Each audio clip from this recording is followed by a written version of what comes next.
So we all know that filmmaking can be super expensive. It takes a lot of people and time and equipment and money to make a film happen. But especially when you're just starting out, public funding can be really hard to come by, and private investment is even trickier. And it's all well and good if you've got a trust fund or a really rich relative or a knack for guessing the lottery numbers. But most of us have none of those things, so if you do have that last one, do let me know. So where do you start? Well, earlier this year we selected 3 filmmakers who are sort of early to mid-career and making real strides in the industry, but who are crucially now working with something of a budget, whether that's a relatively high-tech camera or industry-grade materials or a whole film crew. And we set them the task of making a film for just £5, plus everyday materials that most people have access to, which we took to mean a smartphone, household objects, and public locations. And of course, their own homes.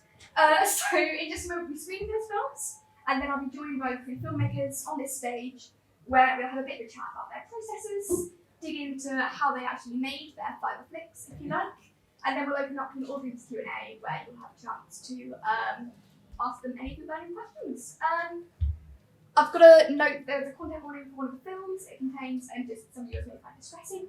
But yeah, I hope you will join us for the full hour. Love to see so many faces, and without further ado, let's get to it.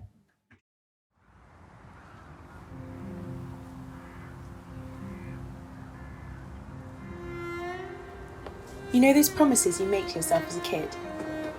The ones where you say to yourself, one day, when I grow up, I'll be able to do this. Oh, like the song of Matilda? The movie? No, the musical? Sure. Yeah, I once took a class in musical theatre. So ever since I was 5, I've always wanted to climb this tree, right? And when I did, I found...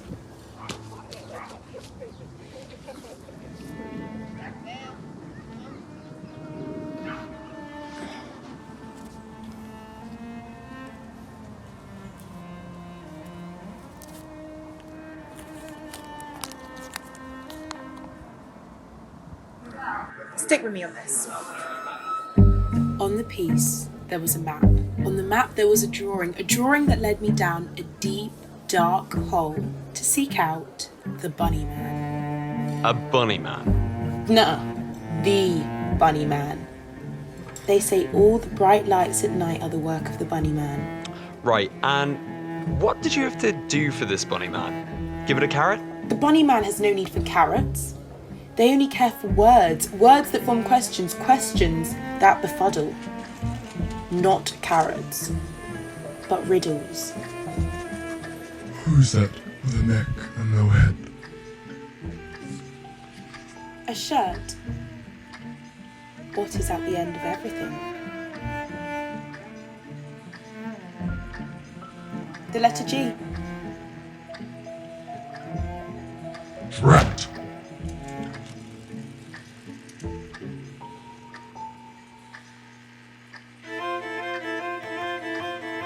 Next, I had to climb the highest room of the tallest tower. Oh, more climbing, yeah? Yes, it's an upwards journey. There I played an impossible game of chess with an armless statue.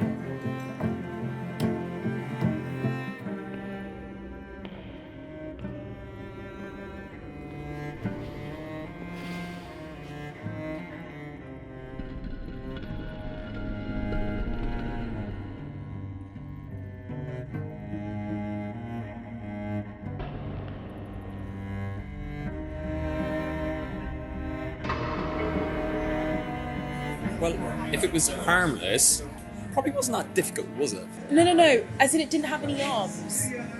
You did hear me say it was an impossible game of chess, didn't you? Okay, my point still stands. So this armless statue, how did it play? Surprisingly well. I mean, it almost beat me. Almost. For the next piece of 5, I ventured to the rocks. Okay, hold on, don't tell me. So, these rocks, yeah? I bet they talked or something. That'd be ridiculous. They sang.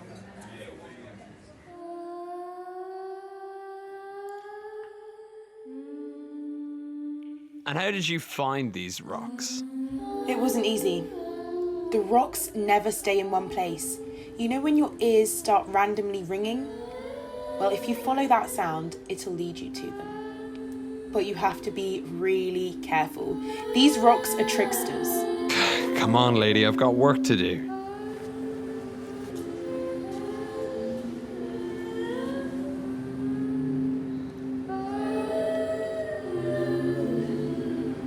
Hello? Listen! Those that fail the test are trapped in the bedrock forever. Your wails and screams and cries just become another voice in their sorrowful choir. So how did you get it? By finishing the melody.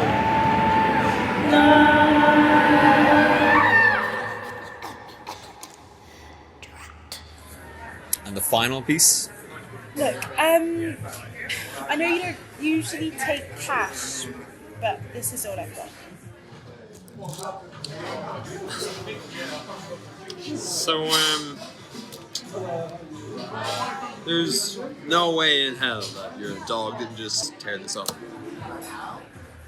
Apparently the final piece is in this place called the Dream Palace, but I haven't found it. You know I can't take this, right?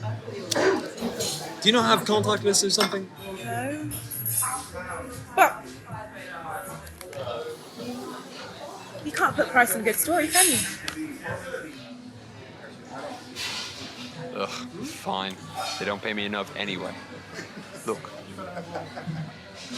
If you see this bunny man, tell them to bring in the final piece. Yeah?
Leave me alone.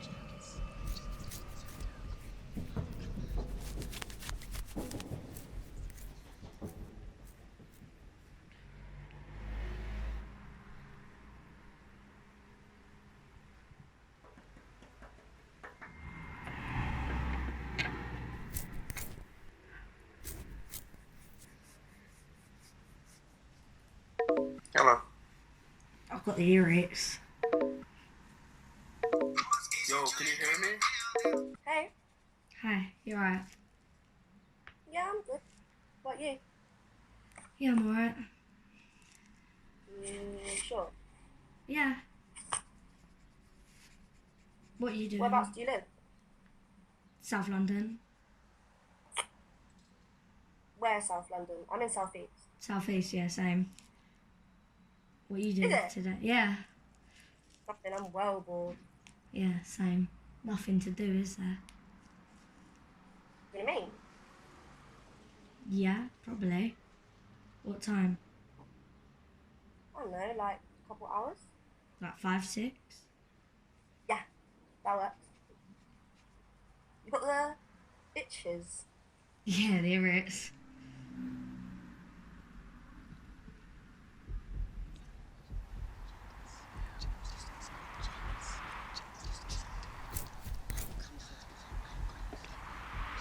Just going out for a little bit. I'm saving you for later. Okay?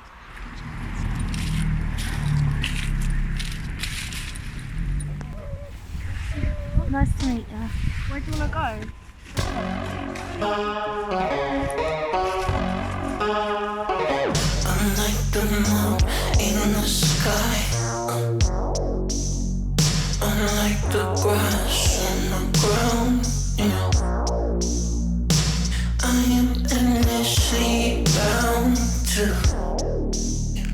I am eternally bound to.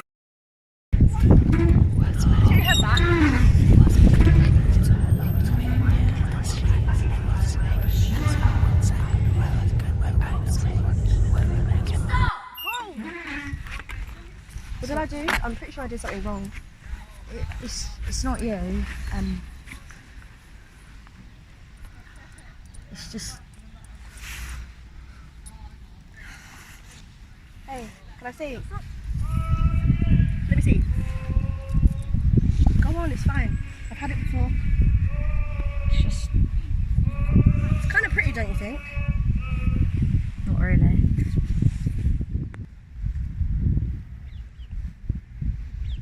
Do you want to like do this again? Maybe tomorrow? Really? Yeah. Why wouldn't I want to? I don't know. Bit weird, isn't I? As long as you don't start itching your fanny, you're good. So, see you tomorrow? Yeah. Cool. Dunno. Defo. Go on. I'll see you tomorrow. Get home safe. You too. Bye. Bye.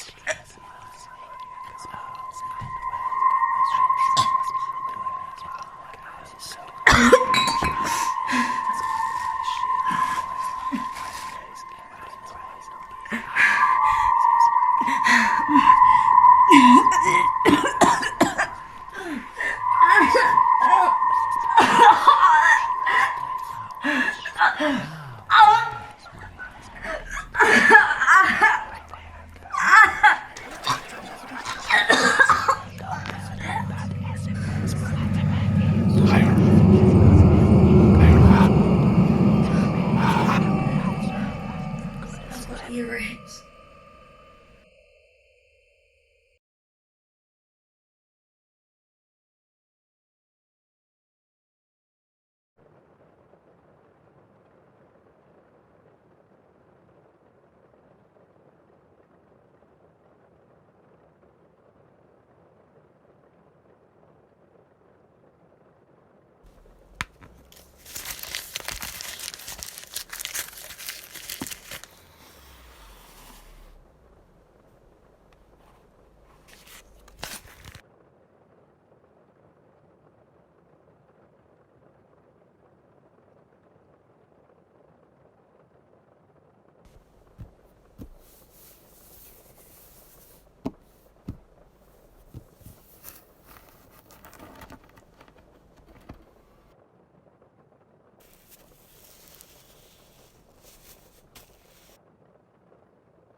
Cool. Okay, thank you so much for your wonderful films.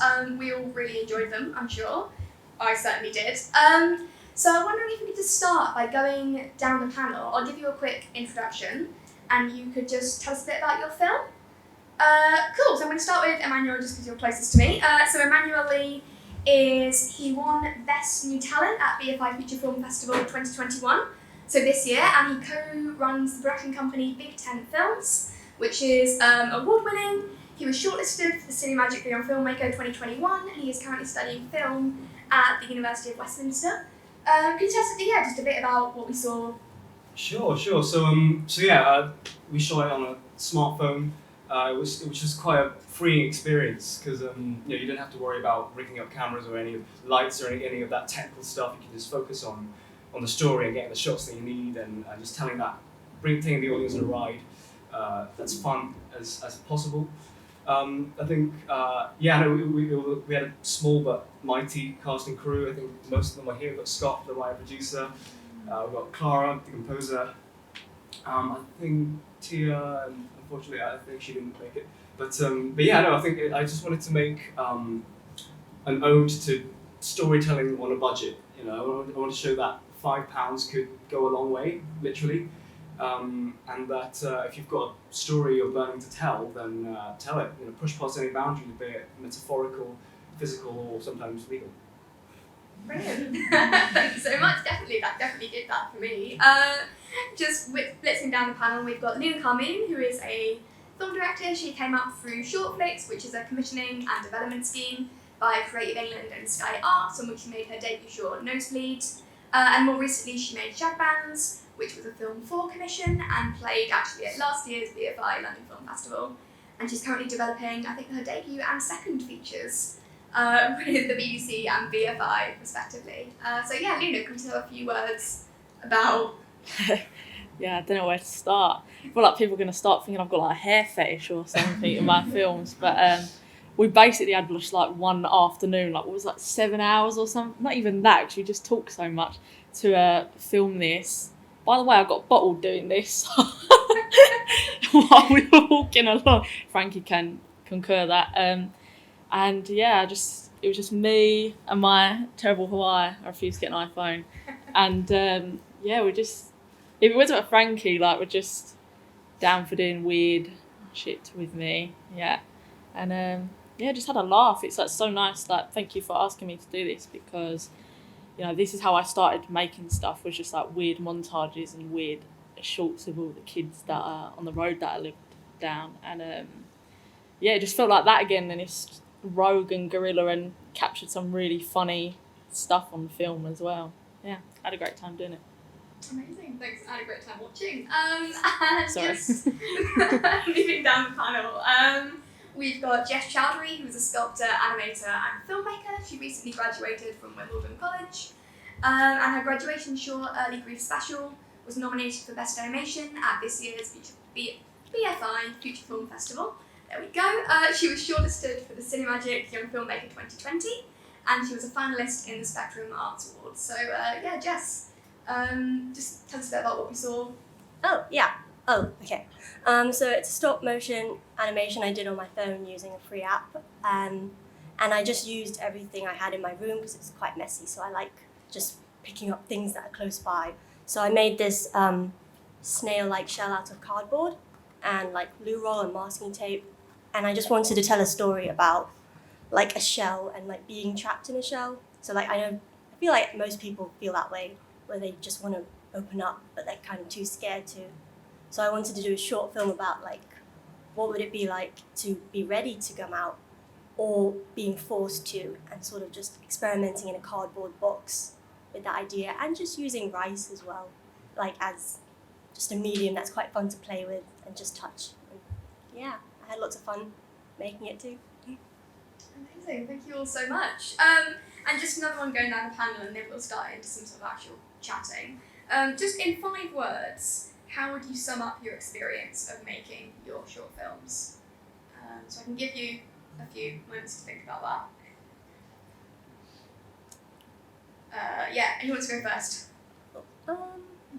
Challenging, I would say isolating because I was just in my room doing it, so I didn't like have a team. I was just like me and cardboard and rice in the dark. So I waited till the sun went down because it was like affecting the lighting. So yeah, it was very challenging, lonely, fun, playful, I guess, because it was like I was just making stuff with my hands and paint. So it was like art attack, just playing. Yeah. How many am I at? Can you come back to me? Yeah, of course. Yeah. Locations, get in, get out. Yeah, 5 games. Wow. Amazing. And Luna? Sweltering. Hilarious. Heaving. That happened. I actually thought Frankie was actually choking at one point, so scary. And painful because the bottling experience. Yeah, I'm interested to hear. It's not glass. It's not that. Yeah. We'll come on to that. Yeah. I'm gathering some mixed sentiments about low budget filmmaking from this panel. Amazing. Okay. Thank you so much. Cool. And then just kind of talking about your processes a bit, sort of going from beginning to end. So when you got the commission, when you said, "Oh, you're going to be making these ultra low budget films," how much did that influence your planning? Like, were you planning differently because it was a low budget film, or were you sort of just making a film that you wanted to make regardless? So anyone can jump on. Yeah, sure. So when I got the commission, I was very much thinking, what can I do with a phone that I couldn't otherwise do with a big camera? And also, where would I want to shoot? What would I want to shoot that I wouldn't feel that I missed out on by not shooting with a big camera?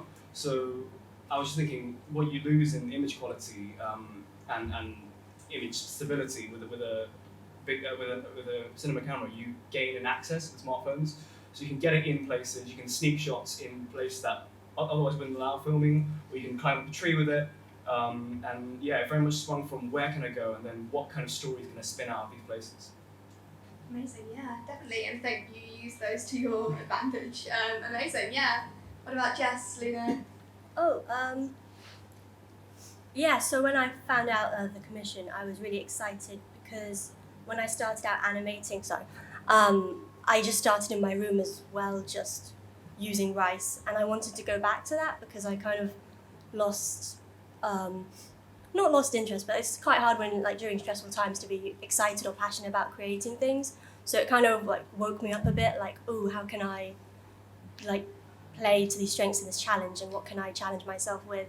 But I knew I was going to do it in my room because with animation you kind of need to be able to control everything that you see on screen because it can be quite shaky and jerky and quite disorientating. But sometimes with the style that works. But for me, I just wanted to tell a really simple story using things that were close to hand, so not buying anything actually. Everything I used in the film was stuff that was at home in my room, and it was just really fun to just come up with a story. And I kept it really simple because of the budget and also the time, the deadline. So I couldn't make a huge set or lots of mini props, which is what I enjoy doing. So I thought, really simple and just have fun with it and play around. So that was my feeling going into it. Yeah, and Luna, I guess. I wasn't sure if I was going to accept doing it because I was at first I was do I have the time to do this? And then I thought, no, this is how I started making, weird stuff on my own with my friends. And I was like, no, I just, it can take so long to even get a funded short film made from initial idea to then it premiering. It can be, I filmed Nosebleed in 2017 and, it was still 3 years. It takes a really long time to just get shorts made even. And it was just so nice to sort of have the ability to just go out and ask your friends to do something and just have a laugh. And you capture, you've got more of a chance of capturing real life and special moments that you try to navigate and make happen on set with funding, but you just get that so much quicker and easier when you're just roguing it out and just on the streets. And it was just so much fun. Yeah, so it seems for all three of you, leaning into the fact that it's a low budget short and that you don't have important to making these films, I suppose. That's really exciting, yeah, and such a good point about time as well. Like, we gave you quite a tight turnaround. I think it was like 2 weeks, 4 weeks, something like that. So yeah, that is obviously way shorter than you would normally have. So that's so true. Yeah, that does affect the kind of stuff you're making. Yeah, and I guess kind of coming off that, then like practically for all of you, and this might vary a bit, I guess, from live action to animation, but what did that process look like? Like how did you manage to actually make it happen? So maybe starting with the manual, because I can see you nodding. So the process, like, what was it like actually making it? I suppose, yeah. I mean, I guess I'm used to. I like Luna. I started off just making no budget things, just with mates, just gallivanting around London, getting kicked out from places. So it was a similar thing of just planning everything out beforehand, knowing what scene we want to get, knowing what performances we want to get, and then getting into the location and shooting it as discreetly as we could, and then getting it back out again. And I think it does add to it. I think we could, like Nina said, with it being so off the cuff and not on a controlled set environment, everyone's a lot more heightened and aware and willing to really give it their all in the short time that we have before we get kicked out. Definitely, yeah, quickly, yeah. And I think that sense of like adventure and like definitely feeds into like the film as a whole.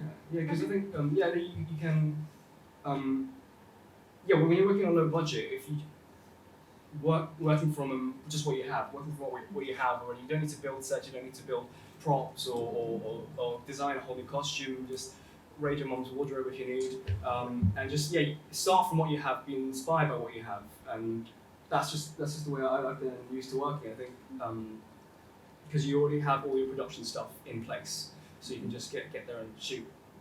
Amazing, yeah, brilliant. And then Luna and Jess, is that something you found, or did you work slightly differently?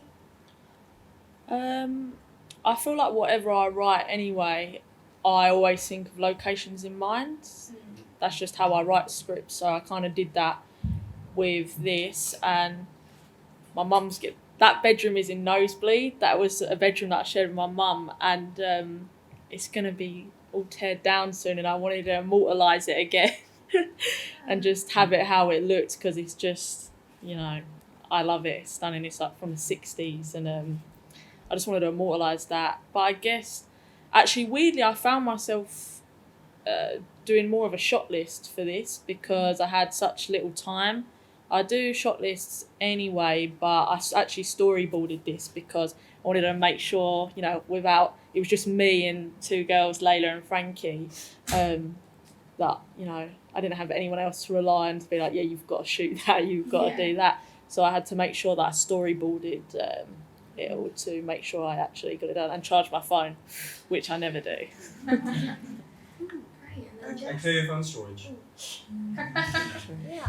For me it was also like lots of thinking of ideas first and brainstorming, and then it was the storyboarding, which took a few days because it starts out really long, and then as I keep doing different storyboards it gets shorter and shorter because I just take out scenes that don't need any more, because it's all about just telling the story as simply as you can rather than stretching it out, because with animation it takes so long. So I knew if I did the whole thing it would take a long time. So I think I spent around 7 hours animating, because I didn't want to do it in too many days, because again with the lighting and also the setup in my room, it's quite awkward having that phone there, and you kind of need to use your phone as usual. So it was about setting up the space in my room and figuring out how I was going to shoot it.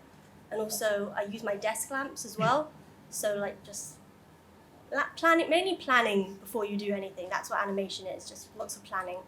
And then when I was animating, I just sort of saw what works, what doesn't, and then when it came to editing, that took a couple of hours, or maybe I say hours, a day, because it was on the phone.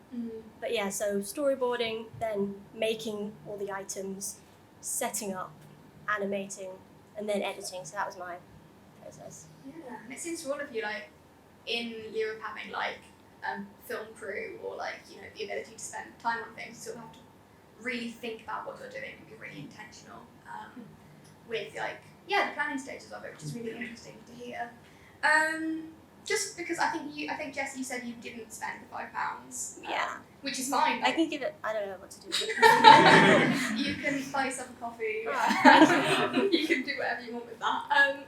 But yeah, Emmanuel and Luna, do you want to sort of just say what you actually spent that £5 on? I guess the money did appear on screen. Yeah, I guess you did see the budget on screen. I think I decided since I like what I know is no budget, I wanted to make a no budget short and destroy the £5 and use it as a prop. I guess that's as much as you need to do. Yeah, that's how we use the £5. Brilliant, yeah, and Luna? I feel like Poundland sponsored this film, I won't lie to you. It was liquid latex and blood, because the Halloween section's out now, you know. Sandwich. Am I sponsoring them for what's going? This isn't an ad. Sandwich bags, a pair of tights, and elastic bands. Yeah, to make the nice little hairball. That must have been a horrifying shopping list.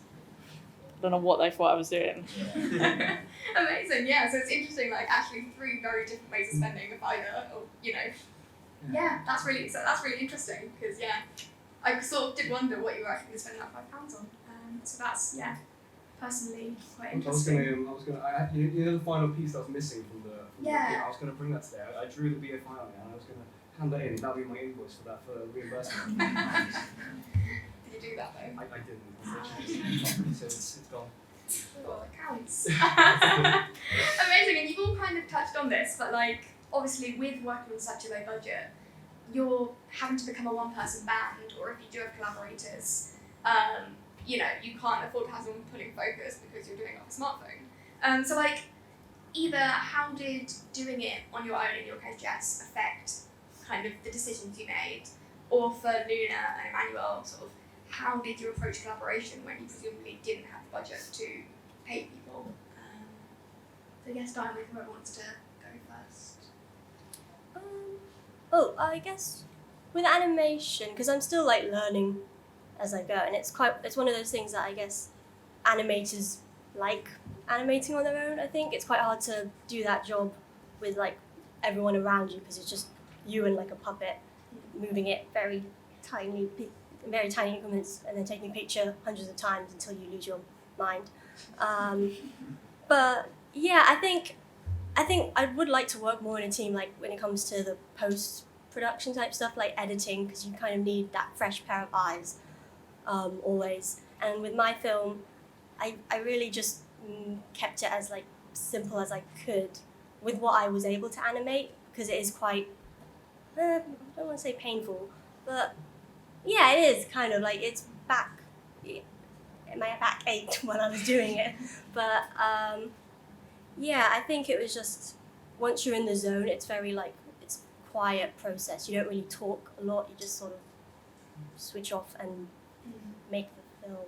Yeah, that doesn't sound very fun, but yeah. I feel like you all got bravely injured in this process, like the bottling and the.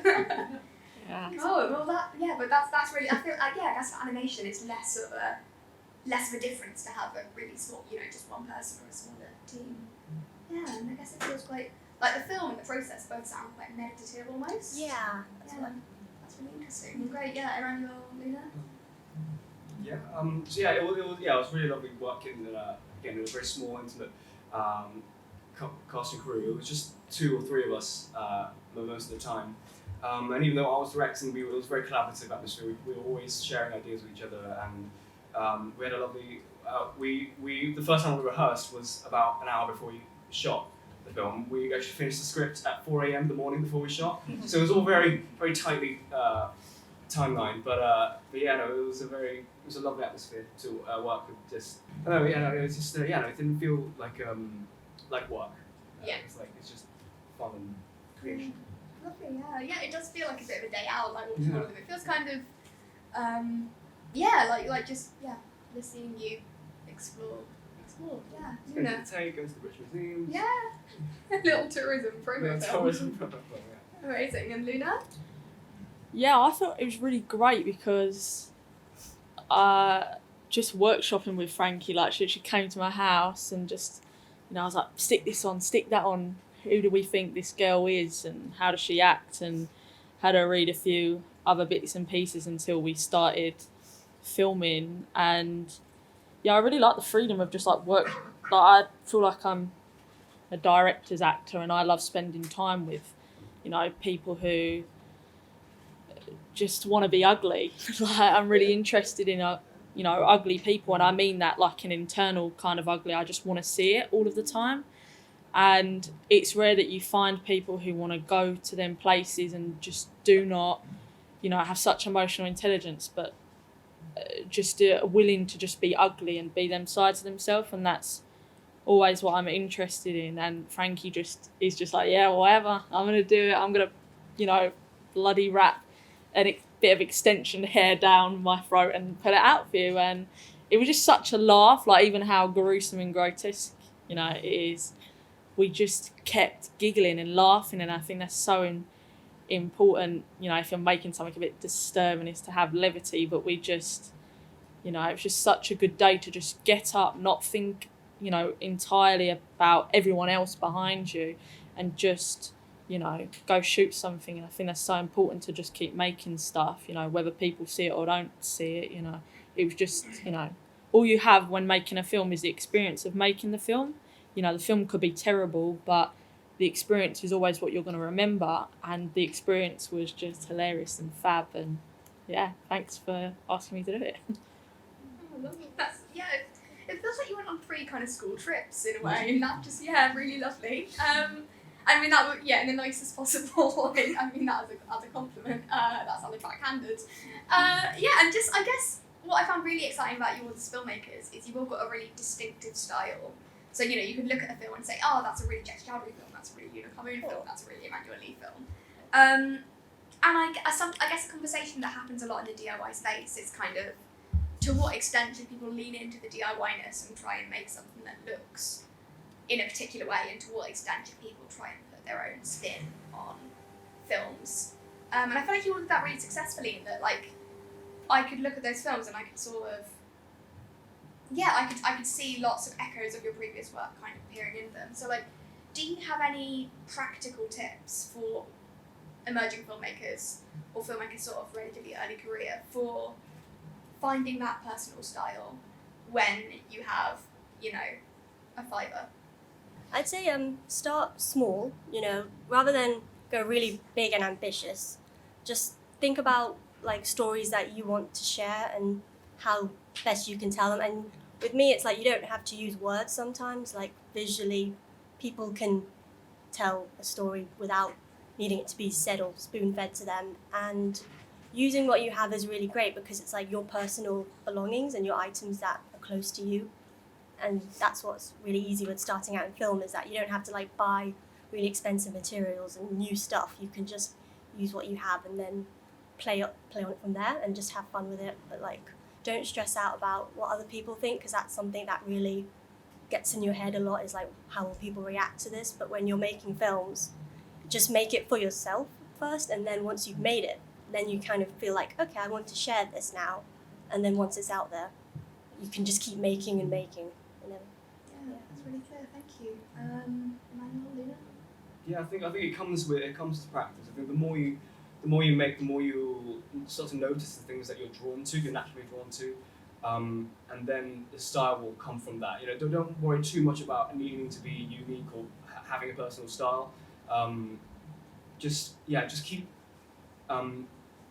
absorbing all kind of art forms and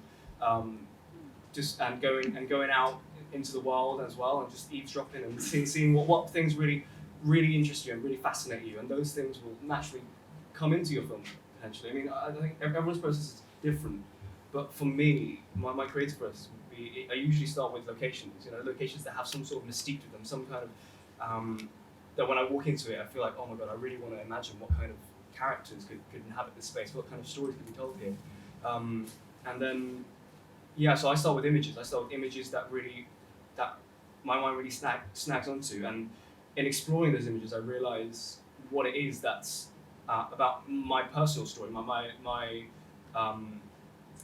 emotional, the emotional undercurrent to that image, and then that's when the film kind of emerges. but yeah, I think just really expand your horizons, soak in everything you can, and the things that you're fascinated in. Hopefully, other people will be fascinated in, but once you put it into your films. Amazing, yeah, thank you. That's such a good point. And yeah, Lena. Probably in Gemini to what Jess said, like, I always want to make stuff that 14-year-old me would have bunked school and illegally streamed on Putlocker. And that's what I want to, to gift to people my films. So I couldn't care if, 1,000 people saw them, but if like one gross girl went on, bunked school, went on Putlocker and found my movies and was like, that is me, I'm ugly like that, I feel like that, then that's, I'm happy. Job done. And I think, the films, I started obsessing with film when I was like 14 and I watched 3 films a day, and I would, don't do this, but I would plan my days of skiving school to watch films, and I'd pick out the film the night before. And I think there's always films that have this kind of essence that I think tone's really important. I think that's what you want when you make your stuff, is tone. You can have like aesthetics, but I think feeling, I know before I make something the feeling and the tone that it's gonna be, and I think just follow your gut to them kinds of feelings and them kind of people that you want to see. And I think real recognises real, and like, the real people that will watch your films, like, I think, just feeling, intuition, and just follow that, I think. Brilliant, that's again, all 3 of you, such brilliant advice, that we're really happy to have that insight. We're going to open out to a Q&A now.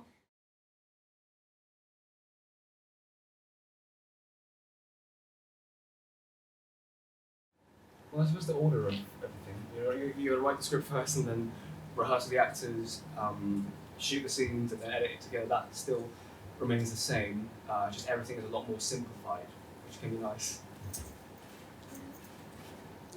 I feel like I'm heavily obsessive in any HOD, like any department, so the obsessive and compulsiveness is completely still there, and definitely with a script and your idea, and that comes first, and then a shot list, and I don't always storyboard my shorts completely. There's just certain scenes that I want to capture a certain essence, and I will storyboard them. But with this, where it was just me and I had no one else helping me, I had to make sure that I was super organised, and I had outfits planned, and I made my hair ball the day before.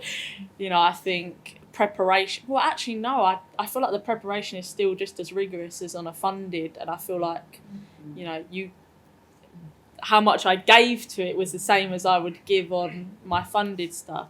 So I think, I don't really think loads, other than loads of people sending me emails or ringing me up about eyeliner or something like that.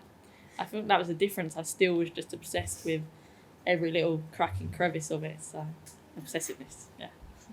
Yeah, for me, everything was pretty much the same, because I've never made a film with funding or budget. It's all been uni work and college coursework stuff, and free time experimenting with animation. So I think what I changed was just how much I made, because I like to make more miniatures and model making and lots of detailed things like that. So without spending money, I used going to the craft shop a lot. I just didn't do that. I thought, what do I have? Cardboard, tape, cheap paints from Wilco's. I'll just use that. So the only thing that changed was just cutting down on how much I made, in terms of crafts and small things. But yeah, and the phone, using a phone, which was interesting. It was quite hard actually animating on a phone. If you do animation on a phone, just be really slow when you're tapping the screen, because if you shake the camera, you just mess up a lot of scenes.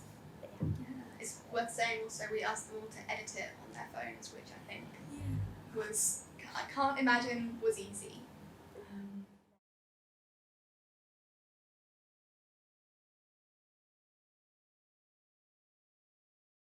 So my friend Maya, they couldn't make it here today, but they're a fashion designer. They're still studying, but they want to design. They want to be a fashion designer. So for their art GCSE, they made that costume. and we helped them shoot their art video. So just pulling in favors, you know. I was concerned it wasn't your wardrobe, your mother. So Right, yes, no. My mother doesn't have a funny costume in the wardrobe, unfortunately. But yeah, no, it was just a friend who happened to have the costume.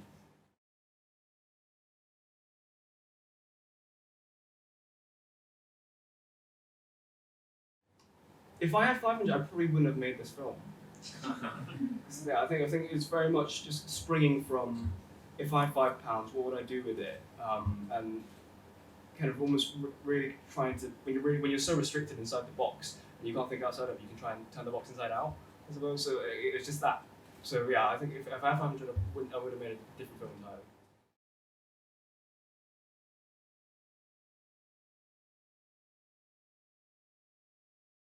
I scouted them all out before, so I sort of knew whereabouts like security would be coming in, or where the vantage points were.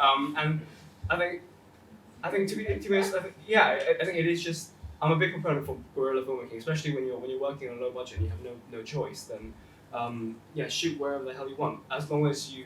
I try to stick to. I have a rule called the 3Ds. I try not to disturb, disrupt, or destroy. So disturb, meaning members of the public, try not to disturb them. You know, they're not there to be in your film. Don't ruin their day by asking them to get out of the way. So I think we managed to get mostly empty spaces, but I think a couple of members of the public did make it into the background of some of the shots. So that's disturb, but disrupt is if you're in a business, especially local businesses, try not to disrupt the business because firstly, the main reason being, if you disrupt the business, you're more likely to get noticed and kicked out. And thirdly, destroy. It's pretty self-explanatory, that one. Don't destroy anything. What was the spiral staircase? The spiral staircase, that was in Premiere in Blackfriars. And that, so we were talking about how we lose location. That was actually, we hadn't planned to shoot that. We were looking up a couple of different spiral staircases. So one in St. Paul's, we went in, and it was in the middle of a service. So we got kicked out, and then we went to another place. It was like a really fancy department store, but then it was a bit too fancy. So then we eventually just cycled around and found Premiere Inn. That was the product case there. So you have to just get in, be as discreet as possible, get your shots, get out, and if you get kicked out, then quick thinking, try and find another location.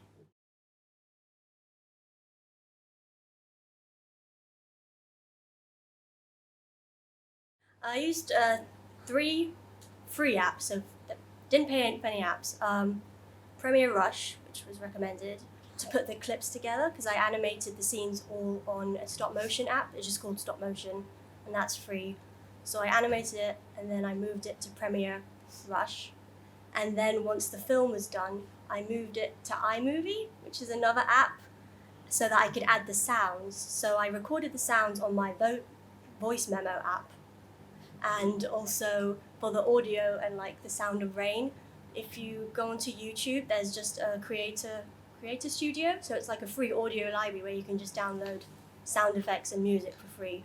So then I just put it all together. So I kind of spread it out over different apps, because I think one app on a phone would probably crash. But yeah, so that was free, all free.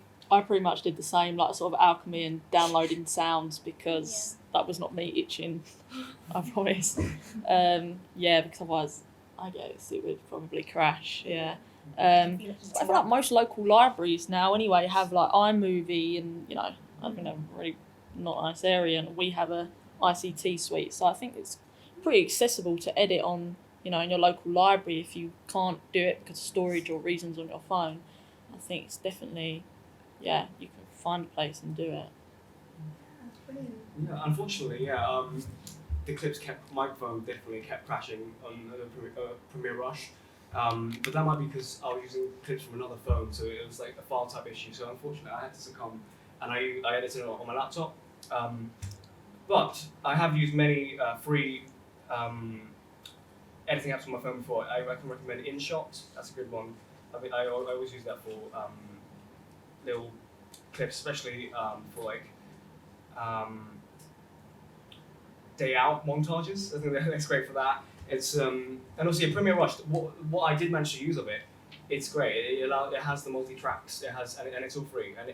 And the inbuilt camera, we shot using the inbuilt camera inside the free Adobe Rush app, and that allows you to control the settings, the camera settings, like Filmic Pro or Mavis, is that the other one? Yeah, but free. Brilliant. I didn't know that. That's really exciting to hear. I think we've sort of run out, or we're going to have to wrap up now. But yeah, can we join me in having a round of applause for the filmmakers?